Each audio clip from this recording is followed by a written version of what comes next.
আমি জানি এখনো মনের মধ্যে আঁকড়ে রাখার ব্যাপারটা নেহাত বিলাসিতা ছাড়া আর কিছুই না।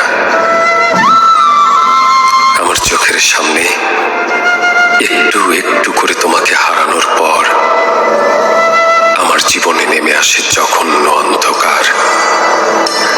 বিশ্বাস করো, বিশ্বাস করো, আমি অন্ধকার চাইনি।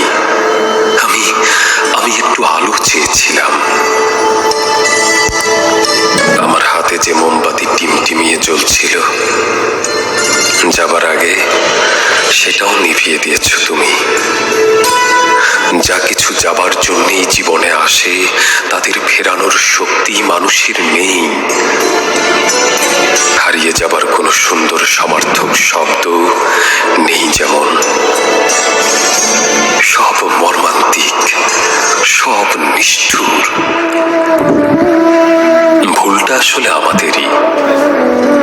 জীবনটা অঙ্কের মতোই, ভুলভাবে শুরু করলেও সেটা আদৌ ভুল ছিল কিনা তা জানার জন্য অপেক্ষা করতে হয় শেষ লাইন পর্যন্ত।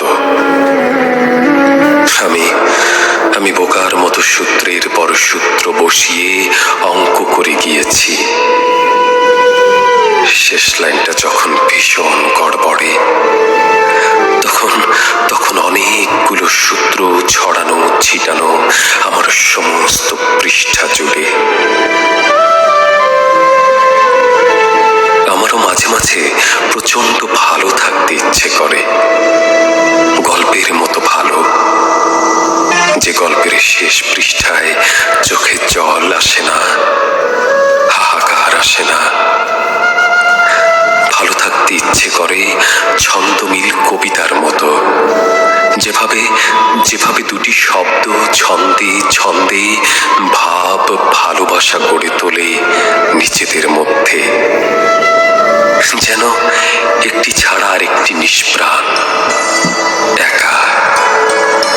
ভালো থাকতে ইচ্ছে হয় রং তুলিতে আঁকা জীবন্ত ছবির মতো, কিংবা তার চেয়েও কিছু বেশি।